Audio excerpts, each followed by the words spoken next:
Thank you so much. Welcome to another episode of Digital Data Podcast. I'm Cecilia Maundu. I'm a broadcast journalist. I'm a digital security trainer, and I'm a podcaster. And today, my guest, I must say, she is a force to reckon with. And without further ado, let me allow her to introduce herself. Carol. Caroline. I cannot even believe you seated across to me. Yes. Thank you so much for honoring my invite. Please introduce yourself as much as I know everyone knows you. No, well, I think that's always very wrong to do. My name is Caroline Mutoko. I work in media. I have gone through what you call the spectrum, from radio to digital. And very soon, I think I'm going to see what AI has to offer in that space. But this is the third industrial revolution. This is what it looks like. Yeah. It looks like the digital space and the Internet of Things. Yeah. So we're here to talk about the digital space and everything that you mentioned. But before I get into my question, how have you managed to keep the fire burning? Like being still on the forefront? Nobody's ever really asked me that. I think I make sure that I'm constantly listening to two voices, that of the world around me and that of myself. The world around you will consistently tell you what it is it wants to hear, wants to know, wants to have sorted or spoken about.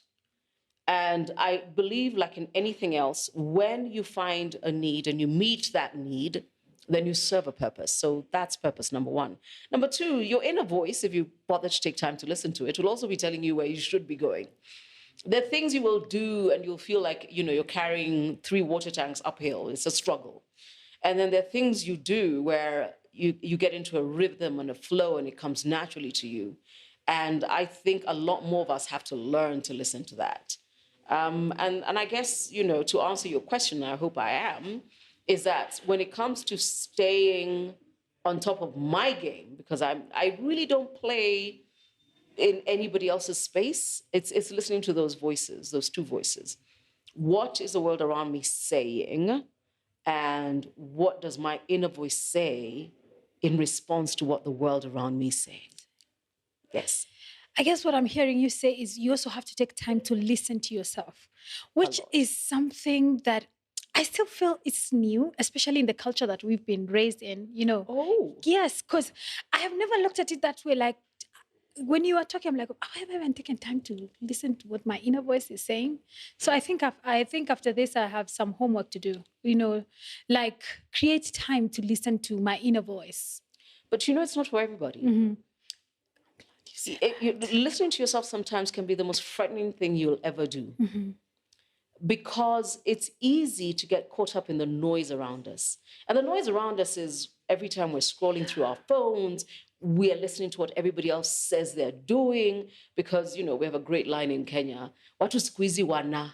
And then everybody tends to feel, if I'm not doing that, then something's wrong with me. But if you take the moment to remind yourself that this is your journey, your way, and you must craft the route to market yourself, you will hear your own voice. You will hear, and for some people, that voice is also called the voice of God. You will hear the voice of God saying, maybe you shouldn't, maybe you should. How about this way? And that for me has always been very instrumental, to listen to my inner voice and let that voice lead me to my true north. And it will not look like yours. It will not look like yours. But it's a frightening thing to do. Try it. I remember I read a certain book and they said, the author said, the writer rather, you must filter the noise around you to hear yourself. Yes, you must. And I remember reading that and I go, what are they trying to say? And now that you talk about busyness, we are caught up. It's like now a disease. We are always busy. We're busy. You cannot pinpoint exactly you're busy doing what. This is true. I'm so glad you brought it up.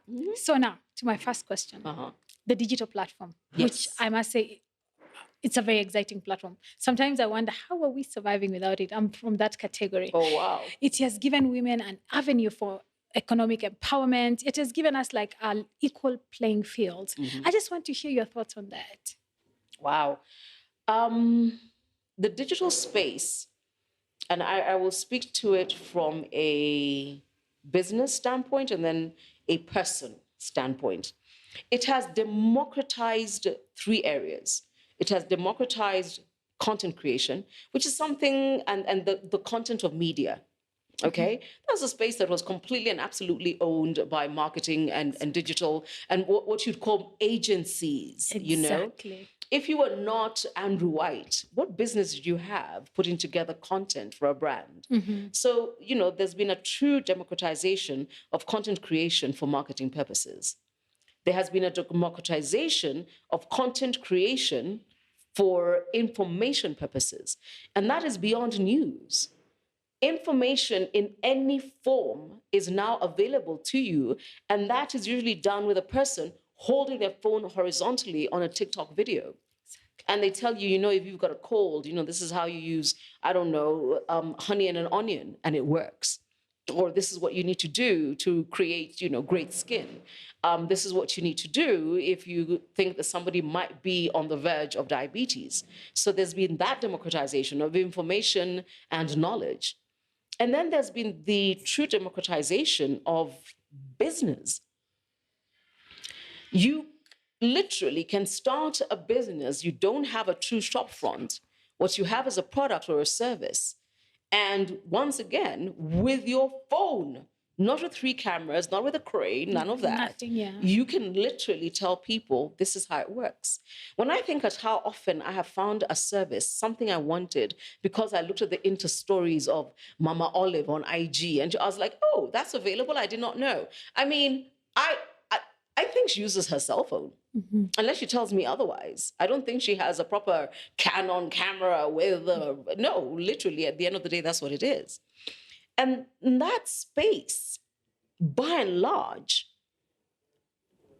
is a blue ocean for women.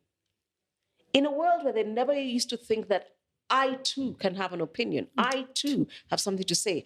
I too have knowledge to pass on. I too have a business. And I don't have money to buy a billboard. And I don't have money to buy a 30-second commercial on Citizen TV. I don't have money to... I can still run a profitable business, because finally, the very idea of media and business in its perfect confluence has been democratized by the fact that there is now digital. And I also want to say, from a personal front, your ability, there's a young lady who used to co-host with me on my radio days called Linda Nyangweso. Yeah. And she used to say, in a world of Google, ignorance is a choice. So from a personal front, when I think about all the things I do, just even to get ready to discuss a subject with my daughter, because I've seen it on her lesson plan for the week. And I'm like, oh, we're doing microorganisms? Okay, fine. And these days, I go straight to ChatGPT and I'm like, create a worksheet for me with 12 questions and answers on microorganisms and for a year 7 student. And then we do them together. There's a time I was thinking, should I sit down and read the chapter first? But before ChatGPT, I would listen to the YouTube video on the way home so that I've got a 3-minute, 5-minute, and then I get onto it. There was Khan Academy. I mean, so if you're not taking advantage of what the digital space brings to you and does for you, I need to ask you, what is it you know that we don't know? What is it and maybe can you put it on a podcast? So once again, you got to put it on digital. I hope I've answered your question. You've answered it extremely well. And when we talk about the digital platform, so many things come into play. I'm thinking of my auntie who is in a place called Shimba Hills, Kwale County, and she's not being able to access maybe internet or digital skills. What do you feel is the role of media in closing the digital gender divide? Because it is still there. And unfortunately, sometimes when we live in Nairobi, you feel like everything is, like it's a hotbed of innovation, for sure, not just here, but around the world, we are known for that. But what about these women, the majority of our population who live in the rural areas? What do you think as media we can do to help in closing this gap? Because we do need everyone on board. I don't think it's a media problem. The challenge is not to media.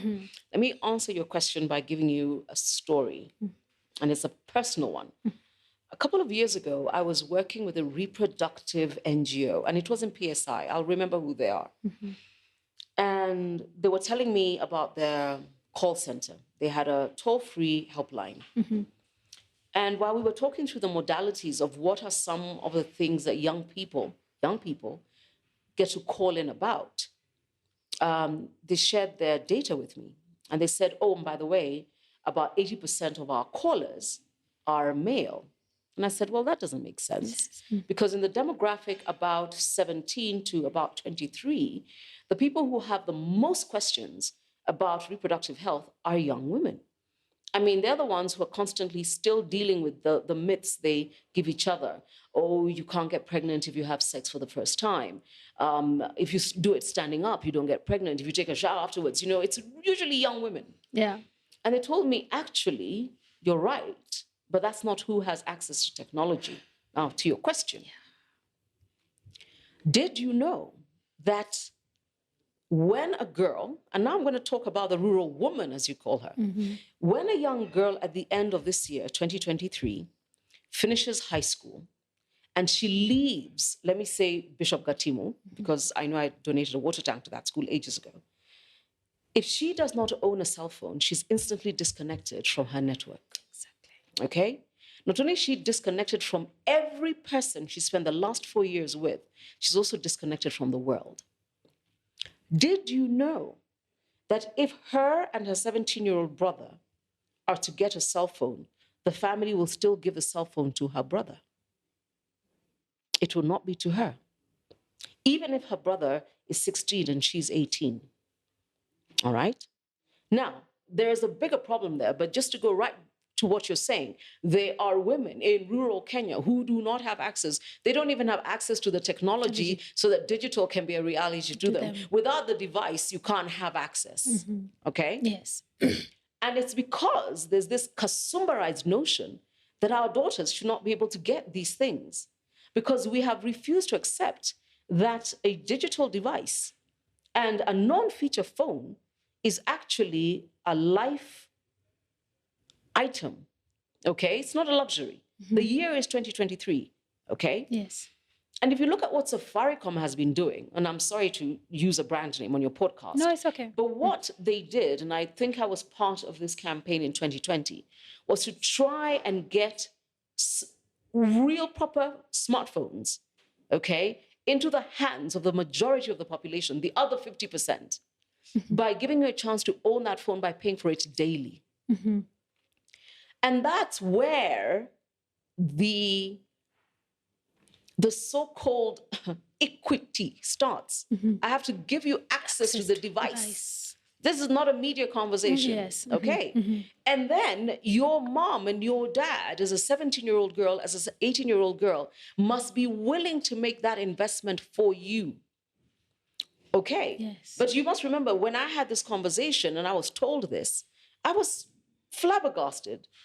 Because I, as Caroline, understand the minute your 18-year-old daughter does not have access to a cell phone and she needs it, doesn't want it, needs it, you open the door to the next guidey who will give her a cell phone and 200 shillings worth of airtime.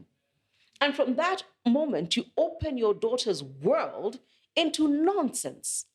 But if you empower her by making sure that her first mobile device is given to her at home, you become, I've always said, empowerment of all kinds start at home. Academic empowerment starts at home because your parents send you to school. Financial empowerment starts at home because you are given money and you're allowed to earn money. My children earn money. I pay about 10 bob per chore.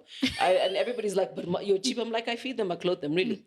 But I want them to also come to me and say, but if I did, could you pay me 50 shillings? I have to teach them how to get a promotion, not just ask for it. It doesn't matter what the nature of empowerment is. It starts at home. Digital equity will start at home. When, as you said, the rural woman who's 18 years old or will be at the end of this year will be given her first device by her mother. I'd forgotten about that conversation until about a couple of years ago. I had a housekeeper who at Christmas, I gave her a new phone. That's what I do with my people.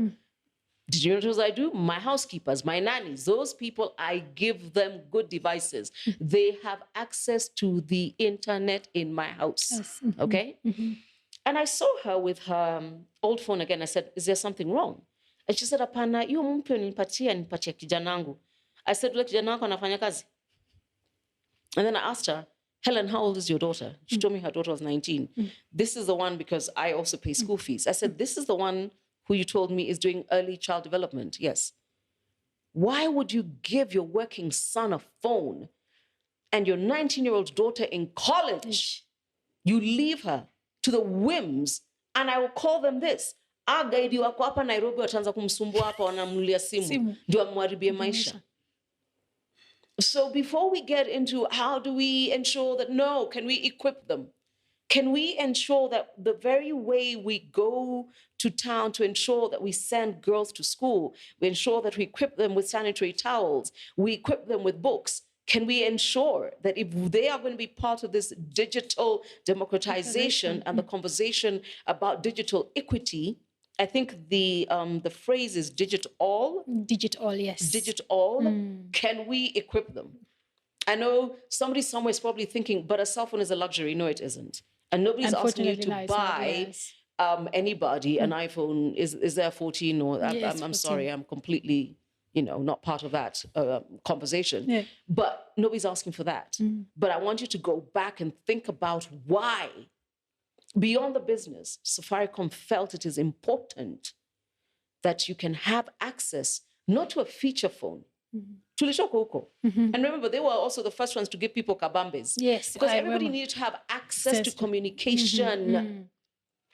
This many years later, we have gone beyond communication. We want digital empowerment, and I can't empower you without the tool. The first thing we gotta do is give you the tool. Is give the tool and demystify this tool. It needs to stop looking like a luxury item. It isn't. It's no longer a luxury. It's a necessity. It isn't. And now that brings me to the next question. You said it very well. Our family is our first socialization institution. And people who watch Digital Dada are parents just like yourself. So I would want to know, because now, the biggest cybercrime right now is child pornography. That is according to research. So as a parent, what do you do to protect your child who has to still be online? Because there's a time I talked to a child expert on the issue of online safety. And she told me very well, if you say you're only going to give your child a phone when they turn 18, do you know how many years you've robbed them? They cannot be on the same playing field. I totally get that. So I would want to hear, how do you keep your child safe, knowing also, magaidi, they're still online? Yeah, they are.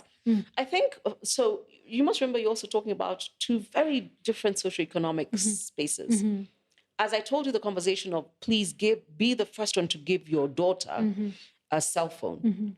I also understand that there is an economic divide that does not make it possible for every parent to decide that will be 13.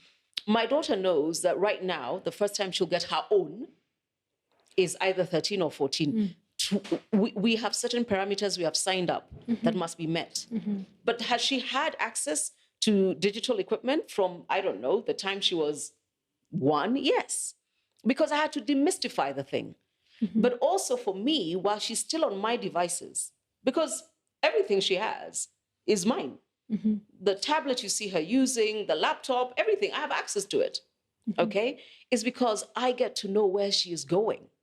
And there's an amazing young lady called Evelyn who has this conversation around children. Evelyn Casina. Yes. And what I like about her is that we are fine, go right ahead, go online. But I want to know where you're going. Not because I want to stop you, so we can have the conversation. Let's be honest, for all of us parents, who know we have preteens and teens, at some point we know that our 11, 12, 13, 14-year-old, especially our male 14-year-olds, the moment they get onto a device, you know they're going to be looking at porn. So let's have the conversation. Now that you can see their watch history, let's talk about it. I think it is also ridiculous to go around acting like you cannot have this conversation. You must. You must. The sooner you get into it, the sooner you want to know, what are you looking for here? What is it you guys talk about in school? Okay? Why do I not allow you to friend people on Roblox? Because this is what I'm concerned about. And by the way, these conversations start from the very get-go where I say, I don't do sleepovers. I don't do sleepovers. And at a certain age, it's a hard no. It's a hard no. Because here's the thing we understand. You seem to think that this is Africa. I'm sorry, darling, TIA. This is Africa. My biggest concern right now is the predator next door and the predator in the home my daughter can visit before she even encounters the predator online. Okay? But by the very nature that we start having conversations about don't touch, you can't touch. Okay? Because we start that conversation with our children very early. I saw Tatiana, Mama Olive, getting backlash because she has already started that song with her children. But my kids went through that from the age of 3 and 4. You cannot be touched in these spaces. Because if you don't empower your children, some other person will touch them and tell them, don't tell. I missed my space. So for the same reason, I insist, give them access to the device, but look through the watch history, because that watch history tells you where they're going. Look at the watch history. It's important. Every device in my house has only access to one Gmail account, mine. So all your YouTube is seen through me. I will look at your watch history and I'll ask, what is this? Why are you watching it? Why does this interest you? I need to know. And then I need to say why it does not work for you. The other day, this is so strange. So everybody has a profile on Netflix in the house. Yes. My daughter has found that she does not like the category she's on. She's 12. Yeah, she's growing. She's 12. And I totally understand the pushback is real because she feels that a lot of the stuff that is on her profile is boring and babyish. And I told her, Mama, no, I'm sorry. This is your profile. This is where you stay. And because I can see you're watching, you see, this is what I like about technology that allows you to do what? To see. The minute I go onto her profile, I can see what she was watching. But if she watches on my profile, I can look at something and say, continue watching. I wasn't watching this. And she has no way of getting rid of it. But I need to come back and ask her a simple question. Why do you want to watch that? Mama, you're 12. No, you're 12. I know you want to be 16. Don't rush to grow up. This is where you're staying. Yes. If you don't want to watch what's on Netflix under your profile and your age category, I'm afraid you can't watch Netflix. So go and do something else. But I have to open the door. Because if I don't open the door, somebody else will open it for her. If I don't have the hard conversation about why you cannot friend anybody unless you know them by their name. Who is Dan Confast 21? Who's that? Who's that? If you can't tell me who that is, and it's not like, Mom, you're old-fashioned and boring, nobody has their real name on, you can rest assured. And I tell people this, I have 2 jobs, my day job and my children. Yes. You can rest assured I will log on to Roblox and I will chat with that person because I want to see how far they will push this conversation. So yes, the cyber cop, the first cyber cop in my home is me. Yourself. And it starts with what's on my phone. And I had this conversation a long time ago with Evelyn. And I said, my device alone is a landmine of madness. It is. Because between us, people share memes with me, silly stories, silly videos. And then my son grabs that phone. He's 5. And he's like, Mama, what's this? So my phone is off limits. Mama's phone is off limits. But I think more importantly, in a 2-parent home, Dad's phone should be off limits. Unless Dad cleans his phone. And at some point, I'm also very cognizant. I'm not boring, but on our WhatsApp groups, I'm also very cognizant of what people can share with me and what I share with people, especially if I know your daughter sits with your phone or your son sits with your phone. Because what I send you, your child will be exposed to. We complicate this conversation. We make it act like, oh my God, if CA does not save us from the internet. No, no. The first cyber cop is you. And you create the rules in your home. Nobody has said you can't have access to the devices. That's nonsense. Let me make you laugh because this conversation has become a bit too serious. Kimil must have been 3 by the time he realized that he knows how to use the little microphone on YouTube to look for things, okay? So, and I realized that the AI on Google is probably one of the best because even when he couldn't form words properly, and he would say things like, play, let it go, it knew what he was saying. It means the AI has listened to children in Russia, children in the Philippines, children in South Africa, and knows what they're saying. And I realized that's how you'd find what he wants. You just hit the microphone and ask Google for it. And I remember initially I was like, oh my goodness, if he can use the mic to find things, how will he ever learn how to spell? And then the most frightening thought occurred to me. He's 3 now. He's 5 now. He's 3. In 10 years, will Kimel need to know how to spell? Good question. Scary. Scary. But the AI can do it. And in a world where the AI can do it and he can voice command almost anything, will he need to know how to spell?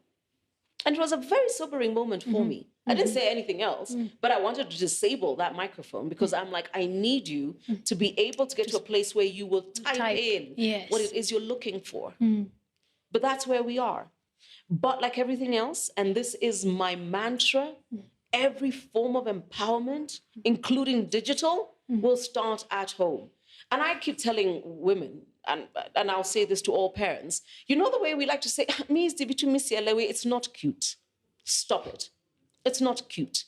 You need to become a cyber expert. Because I've met so many parents using the same phrase, like, me, I can't keep up with this gadget. I can't keep up with these people. It's not for me, you know. It's not cute. Stop it. Stop it. It's not cute. I know they think it's cute. It's not cute. You're the first cyber cop in your home. Your children will only go as far as you let them. Would you let them cross a road without looking both sides?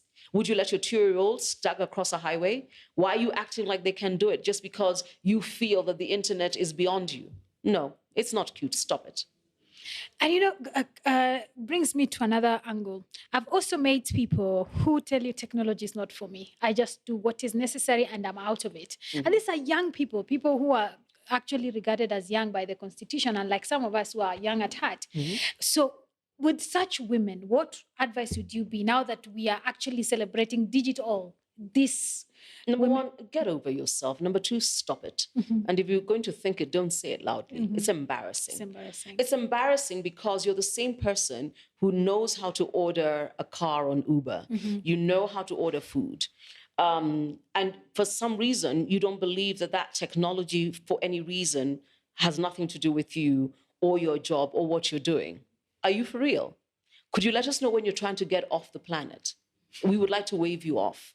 I have very little bandwidth, let me use a digital term, and very little tolerance for people who talk like that. Because my mother wants to know how that is going. She wants to understand what more she can do on her phone and how she can do it. The only other device my daughter is allowed to use is my mom's, because my mother will look through what it is my daughter was looking through. Yes. My daughter is not allowed to download or access TikTok. There's a bot on her laptop. Okay. She tried to do that on her grandmother's phone, and her grandmother told me and told her, you don't get to watch TikTok on my phone. Yeah. There's a parental control for TikTok. And I think it's something we need to learn to talk about. Very few people know it exists, but you can do it. But I don't know that you remember seeing the uproar when the head of TikTok said his children are not on it. But his children are under 10. What are they doing on TikTok? Why are you so upset that you have let your children run amok? And he's saying, I created this, but my kids are not on it. What? You're going to tell me that the guy who created a submachine gun is supposed to allow his children to have it? I think that the narrative was like, he's created this monster and he doesn't want his children to be part of it. Well, yes. Yes. Absolutely. I know very many Hollywood actors who are very clear to their children, you can't watch the movie I was in. Yeah. You can't. I will try and remember the actor who finally, I think, did a Disney sort of movie and then told his kids, this one you can watch. My work and my life are two separate things. Let's never get that twisted, ever. And I think those of us who have clear boundaries make those who have no boundaries very nervous. Those who have clear boundaries make, okay. Yes. People with boundaries and standards make people without really uncomfortable, very uncomfortable. So true now that I think about it. The TikTok chief, that's my guy. That's a guy who's very clear. Look, I did not create this thing for children, number one. The fact that you went off and allowed your children onto it is your business.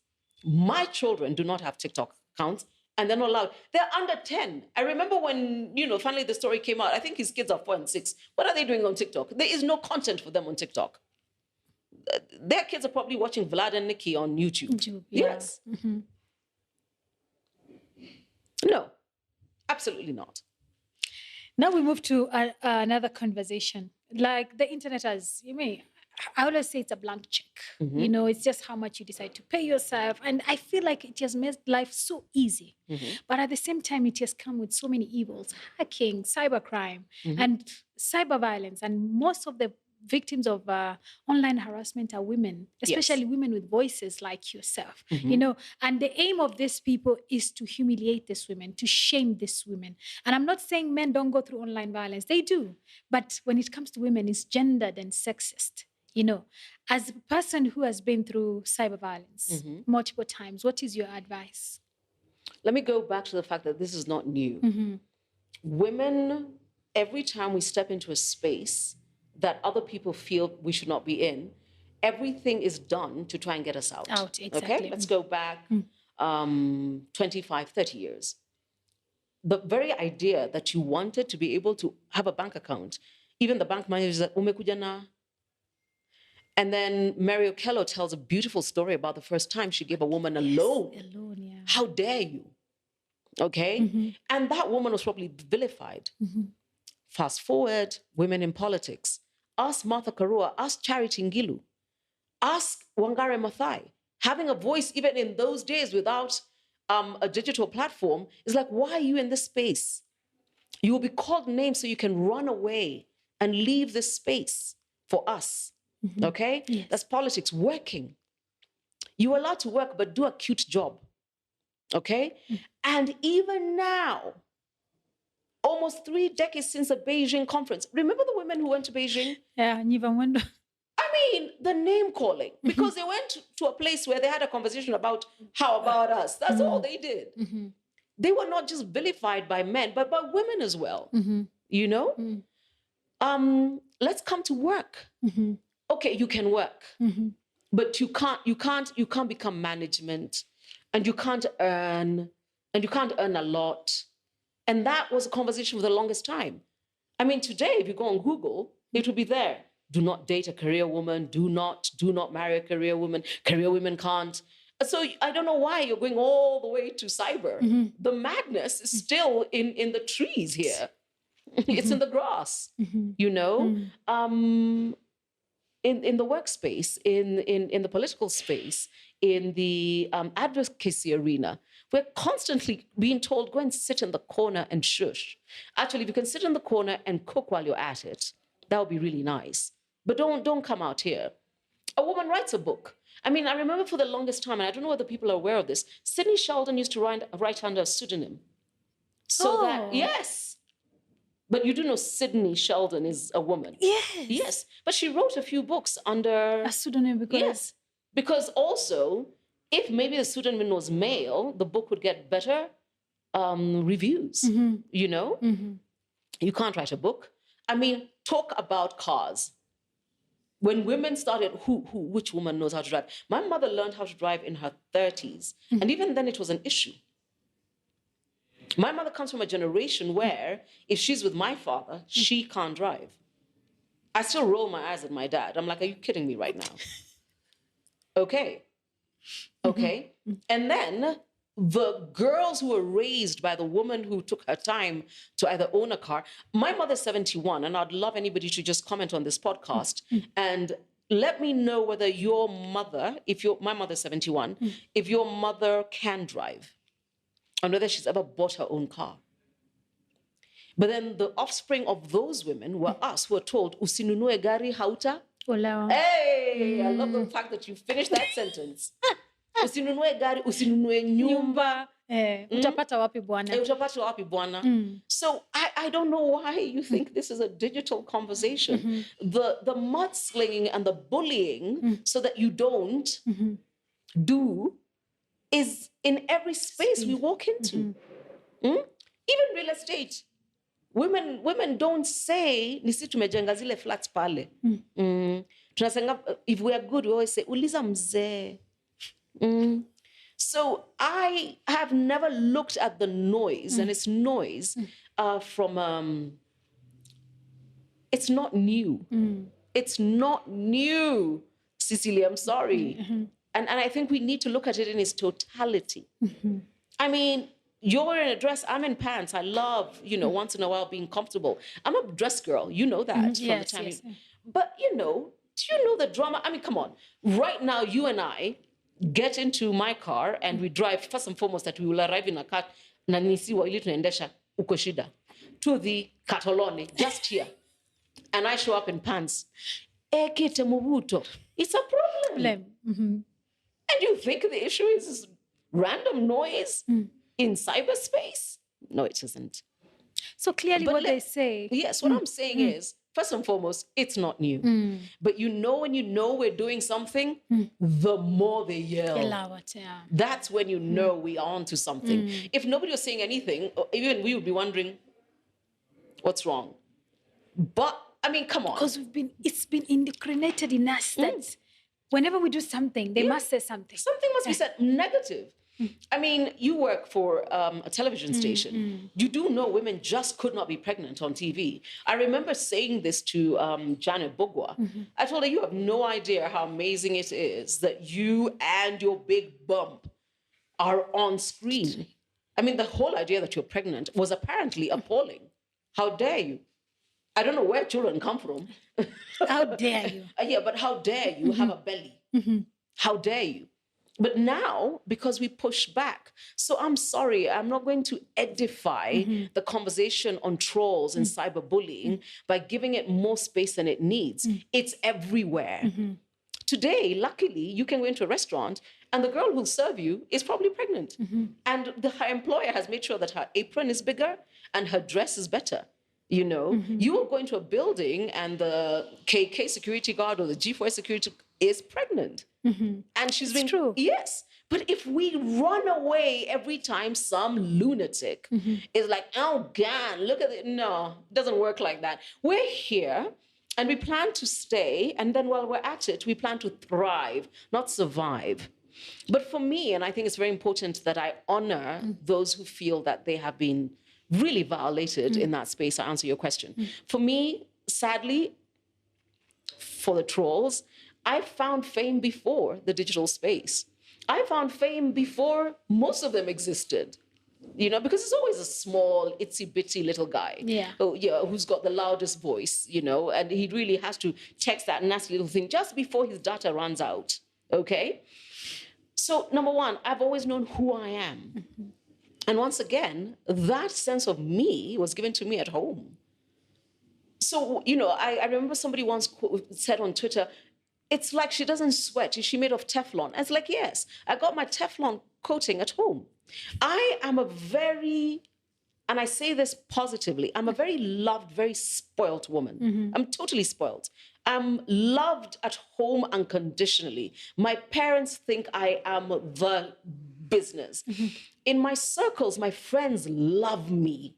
The man in my life loves me. So I'm very spoiled. And because I'm very spoiled positively, I don't have a lot of time for the fact that you woke up today and you don't like me. It's okay, I like myself. And that's enough.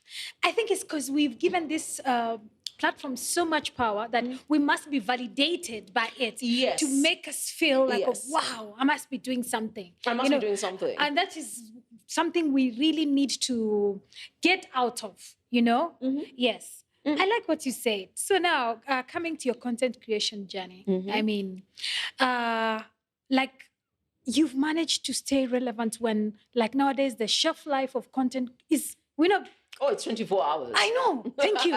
Like 24 hours. If you're lucky. Yes, if you're lucky. If you're lucky. So how have you managed to create content that even 5 years from now, your daughter will sit down and like, oh. I listen to the world around me. And I think I told you I love this space. Yes. Can we give a shout out to Baraza? Yes, Summer Box there. Summer Box, yeah. I definitely will be coming back. I will be coming back.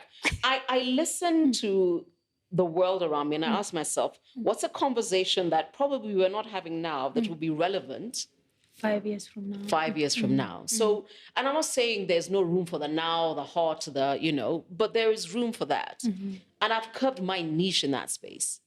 I've always been very clear is that, Caroline, is this true to who your voice is? So even when I choose clients, there are brands I'll tell, I'm not your person. Thank you. You've honored me by asking for me, but I'm not your person. And I've got to be very clear. Is this your authentic voice? Is this your authentic voice? So you don't jump into any ship that comes along? No, I don't. When I speak, and I always tell people, I don't know why you come for me. Did I stutter when I spoke? For me, by the time I turn on the camera, by the time the mic is on, I'm on. And there is no backtracking for me. There isn't. I stand by what I have thought through and said. And I'm sure you're probably making reference to the fact that there was this madness of I said that PSVs, and especially Matatus. I said what I said. I said what I said. You know that when I saw... Nairobians are some of the most ill-disciplined people I know, and especially on the roads. We create traffic where there's none. We're the only people who will create 5 lanes on a 1-lane space. How do we do that? We cannot be trusted in a space that is not monitored. And I said this very clearly. There is room for matatus. If there's speed governors, there has to be speed governors, and there's got to be a proper curtailing of how many people will be on that thing. Yeah. And I mean, the accidents were shocking. You can tell me, but there were also personal cars that got into accidents. That's not what I'm talking about. You can have that conversation. Open your own channel and have that one. I don't have to have the one you're having. This is the one I'm having. And I still say this, if I may. The expressway is a business unit. Yes. If time is how you measure your money, the expressway is a no-brainer. But at the same time, if time is how you measure your money, there is a chance for a certain select thinking matatus who need to get on so that the people who are willing to pay to have a shorter journey can get on and get off. But it can't be, the highway of death. It cannot be. Exactly. It cannot be. And I said what I said, and I did not stutter. And everybody said, look at the cow, and then a matatu rolled right there. Nothing to do with me. It's just that here's the truth. When you speak the truth, even the universe nods with you quietly. I didn't expect it to be vindicated within 24 hours, but yeah.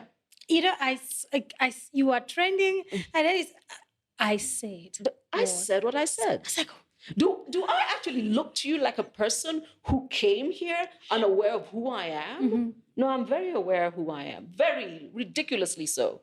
And I think that is the one thing I consistently want to tell young people to have. A sense of who you are.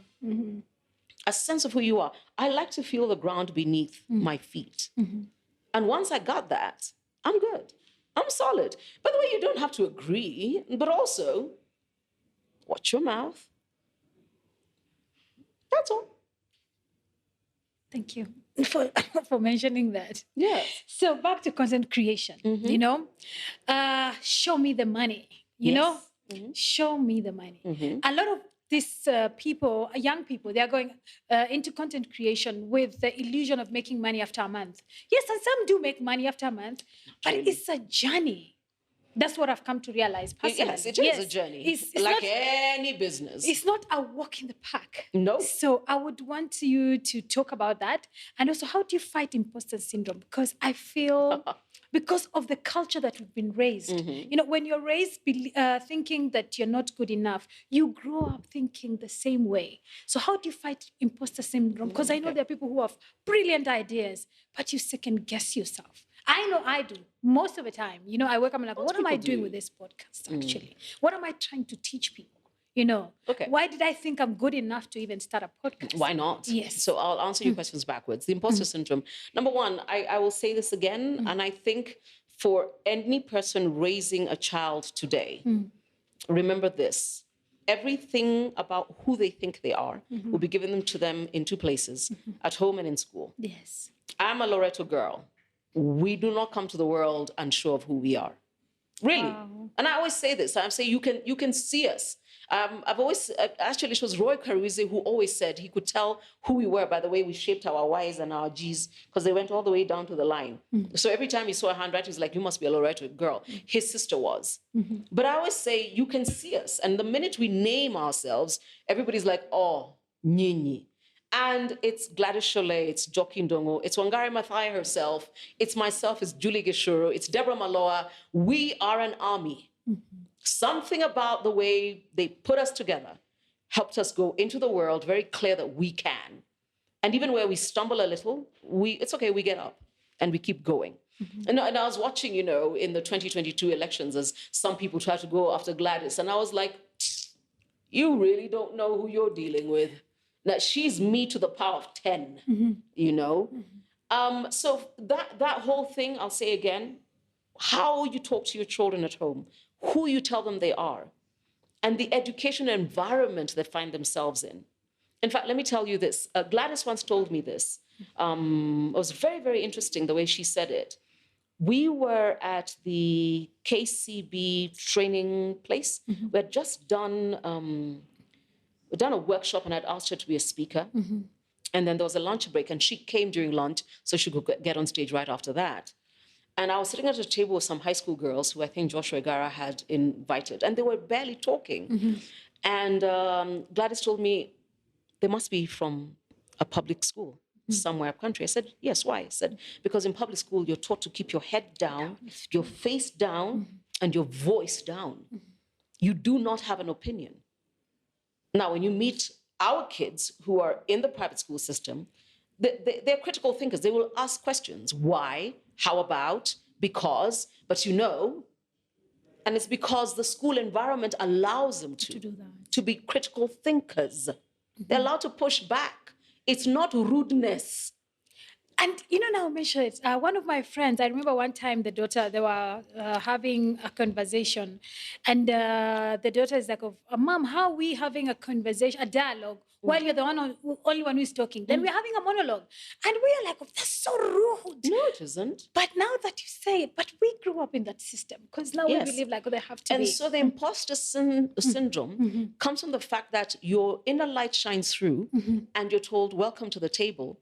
And you believe, because you've always believed that you don't deserve to sit at that table, that you shouldn't. Okay. So I'll still go back to, it starts at home and it starts at school. And the reason I'm very big on the school environment is that, by and large, the school system has more exposure to your children. If you think about it, today I'll get home by 5. I try to be home by 5. The children are home, unless they have sports, are home by 4, okay? Because school's out by 3:30. I'm home by 5. I always get in, and this is why you can never get me out of the house once I go in. I'll get in, grab my shower, put on my PJs, put on my gown, and then that's it. Says Itoka. You can't call me. Ati, let's go. Never lie to yourself. I'll go home and come out. Sitokangi. Okay. If you think that my children are allowed to do whatever it is they want until we have eaten, showered, and then homework starts, it means, truthfully, before I put everybody to bed by 7:38, how many hours have I had with those children? Count from 5 if you want. The average mother probably gets home at 6. 6 to 7, 7 to 8, 2 hours. 2 hours a day. Then school, 8 hours. The school system shapes them harder than you do. Yeah. And that's why I tag team with the school. I mean, I got teachers who are like, "Aya, Mama Nduku wrote again." I'm like, "Aya, mimi niko na wewe. Tukona kazi ya kufanya, and you're the person with this person for more hours than me." Once again, How you talk to your children at home, who you tell them who they are, how you define them, will get rid of the imposter syndrome. If you remember, when I started my career on radio, there was always a sense of, she's so arrogant, she's so proud. I'm not. I'm normal. You're the one who's strange. I come from a home where they told me I was great. I went to a school system where they told me, you can do anything, you can be anything, go out and get it done. And then my friends are the same way. Remember, I went to the same school for 12 years, from standard 1. Yes. So I don't know anything else. Now you're here telling me you can't speak like that, you can't have that opinion, you can't do this. Who told you? Oh, you mean you can't, so you're projecting on me. Stop it. I don't come from that. I don't come from that. So the imposter syndrome is not something I've really ever said. There's a time I used to kind of like, lean into that conversation with like everybody's talking about it. And then one day I said, stop it, Caroline. You know you've never had that problem. When you're in a room, you're fine. When you're in a room, you know that the people in that room were not matched to invite you into that room. They saw something, right? Yeah. Yes. So please honor the space you've been invited to. So like I said, I'll answer your questions backwards. But you also asked me about... Monetization. Monetization, okay. So making money in the digital space is still entrepreneurship. Yes. It's still. And I think there's a problem there because nobody's also talking about the business side. Everybody's like, was her TikTok cool? Was her reel fancy? Nobody has a problem with content creation. And if you'll allow me, I'll do this. Tracy, Stacy, Francis at Squad, I told you that you need to have a masterclass on business for content creators. Why? Because I realized every time I pitch for work, they are nano influencers, micro influencers, who walk into the room and say, lakini, I have 10,000 followers, why are they not giving me 1.2 million? Now, I know this is going to shock a lot of people. I come from a world where I've seen media schedules and media plans and media budgets. I can tell you whether EABL is putting any money behind beer in their next financial year or not. And I know that when that budget is allocated to the advertising agency, they've been told, here's 15 million, make magic with it. And honestly, I mean, I look at media planners sometimes and I'm like, why don't you just yell at your client sometime? Because out of that 15 million, they're supposed to buy, 25 ads on TV. They're supposed to put up billboards. They're supposed to also, come up with a few radio campaigns. Yes. So let me put it this way. On Radio Africa, this is not a secret, rate cards are public. On Radio Africa, if you're buying 2 weeks of the morning show with Minor, you're parting with 4 million. So out of the 15 million they have just been given, 4 just went to Patrick Kwaku. So you're left with 11. That media plan is still going to buy billboards. Yeah. Meanwhile, enter Caroline Mutoko. If you guys don't have 8 million, they'll first, they think you're crazy. They think you're crazy. Secondly, if you see what the media schedule works like, first, and I need to say this and still be, contrite about this. There's a time when the first show of that media was how many press ads? 4-page ad in The Nation used to be 900,000 plus VAT for a full color. Yes. And actually, if you're booking less than a half page in a newspaper, you're wasting your money. Okay. So let's even say for a month, they will book at least 4 of those once a week on Friday. 4 meter. 4.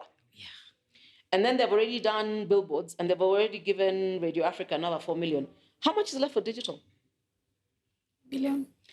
The tide is changing, but there is a requirement from those who book media to sit down and allow the people in that space to understand how media is bought and what the size of the budgets look like, so that you don't, as a young content creator, you're not lacking on revenue because you walked in and you said, I hear they paid Caroline Mutoko 10 million. Young Wikwapi, at least give me 5. And I think, and it's taken me a while because I would hear things. And then I realized, actually, I have an unfair advantage because I worked in mainstream media and I worked in the revenue side of the business. I know what budgets look like. Okay. The tide is changing.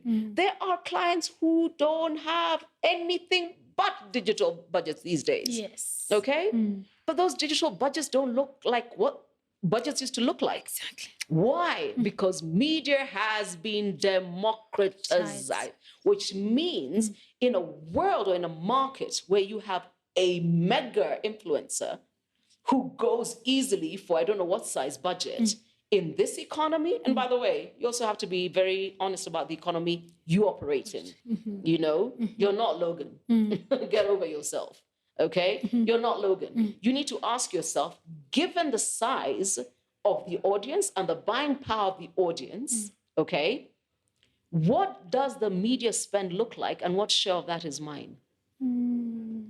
What nobody also tells a lot of influencers is ROI. Clients constantly need a return on investment on their spend, okay? So when a client gives me money, they are also looking at their shelves and asking, for the money we've given Caroline, how many of this are we selling? Yes. But you see, and I say this again, media planners, ad agencies, digital agencies need to put together a masterclass on the business of digital. You haven't done that. Nobody needs classes on content creation. Honestly, that has been taken care of. Okay, it's understanding the business. And you must understand, other than how many people actually, I need to ask you this, how many people right now in the digital space have had a history in mainstream? Because 95% of the space is owned by new people. Exactly. Yes. Yes. Yeah, I'm a very odd one out. That's what I was saying, Carol. I'm very odd. You've managed to reinvent yourself. But it's because I also know how the business thinks. Works, yes. So when I meet people who are like, oh, we have a meeting with I don't know who, and we asked for this and they cut out, I'm like, that was their budget. You asked for their entire budget. But if you ask your average influencer online, what is the budget L'Oreal has for Mizani? They'll probably tell you 100 million. And the truth is, and I don't know the truth, I think if Mizani for that category is lucky, they probably have an odd 6 million. Wow. I can read space, I can read audience. So I know when I'm walking into a room what that person's doing. I know what the investment was. And I can tell when a client has been given a little money to show what they can do. You know that marketing manager who has just been appointed and then they've been given, here's 2 million, let's see what you can do. To decide whether they're going to discontinue that product or continue. So my other thing, especially when I work with brands, is I do my very best to make that person look good. Because if they do well, then we get more budget for next year. But if they fail, that budget goes. And especially you work with multinationals. A decision is not even made in Kenya, it's made in South Africa, it's made in London, or it's made in Paris. Okay? And they're told this category, want to see whether it can grow. If you don't make money on that category, they discontinue it in that market and they take away the budget at the end of that financial year. So you're on the losing end. You're on the losing end. So sometimes when I tell people, it is more than anything else, I want my clients to do well. Because I know when they do well, I do well. They look at me weird, like you don't owe them anything. No, I don't. But then again, their success is my success. Oh, I hear you. I mean, I remember, and if you will allow me, I had a meeting with two very interesting gentlemen at Centum Real Estate. And I told them, guys, because I'm very pedantic. I will send a report every week or every 2 weeks, and then I don't hear from them. So I told them, doing business with you guys is very lonely. You don't talk to me. And they both laughed and they said, Caroline, we're actually doing really well and thank you. And really, if we're quiet, means all is well. If we were calling you every 2 minutes, it means we're not doing well. And I drove out of Two Rivers singing. Because they must have fought a board to get the budget they gave me. Imagine if they were told, sasa hizi pesa mulipatiwa msichana, na kuna kitu amefanya. First and foremost, will they ever trust another influencer? No. Thank you. So even when I go forward, I have to make sure that because I did well, I open the door for everybody else. Because if I goof, the rest of you are not getting anything. Tulitumia nyinyi watu. And that's what they say. Have you ever met a client who says, yeah, we used radio, it didn't work for us? Do you know they refuse to book radio everywhere else? Yeah, because now their first experience was not successful. Yes. As you say, their return of investment was not worth it. So why do it again? So whenever I get an opportunity, it's not just about me. Hey, yeah. I mean, my children's school fees is paid in real shillings. Yeah, let's not play games here. Pay me. But you can rest assured that for two reasons, I must do well. Because Cecilia must do well so that she can get her accolades. But I have to make sure that the day Debbie or Karanja or Brian come through the door, they're not told, "Nyi watu hakuna kazi mnafanyanga, hii kitu ya digital ifanyi kazi." I am the forerunner. I am the forerunner. So when I walk into a business environment, I make sure that everybody else who come after me will be given a fair shake. I really like that because you're also leaving the space better than you found it. I have to. Yes. I mean, today, the number of people telling me, I want to be on radio, or some mother will come and tell me, you know, my daughter says, and I'm like, oh God, that was almost 10 years ago. I left that space. But because I came and made something of it, another parent was willing to allow their son or daughter to make a living through that. I had to make it look good. Because if I didn't make it look good, some parent would be saying, "Hey, yo kazi huwezi fanya. Mtoto wangu afanye radio. Haiwezekani." My goodness, Carol. Now, what is your parting shot? That is bizarre.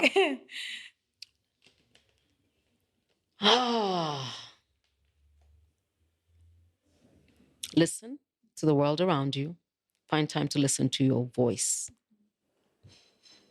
Never, ever, ever stop growing. Kuna ka disease tuko nako. Pale mimi nimefika. Umefika wapi? Never arrive. Never, ever arrive. It's such a sad place to be in. I still hear a lot of people going, when I retire, I'm like, why? Or as my father likes to say, he was talking about this in 2020 during COVID. He said, the current occupant of the White House is 74, and the guy who wants the job is 78. And you guys are talking about retiring. Change gears. Switch lanes. Don't check out. Life's good. Don't check out. And constantly live for a better world, even if the world you occupy is just this space, a summer box. Let the people of summer box say, hey, lakini, when Cecilia came, because that's your universe. I don't know why are you trying to save the world? Who told you? The world needs to be saved. Who told you that's your job? Your job is to leave the very space you occupy better. And it is truthfully my hope that I'm leaving Digi Dada better. That this conversation is good for you and it's good for everybody who listens to it.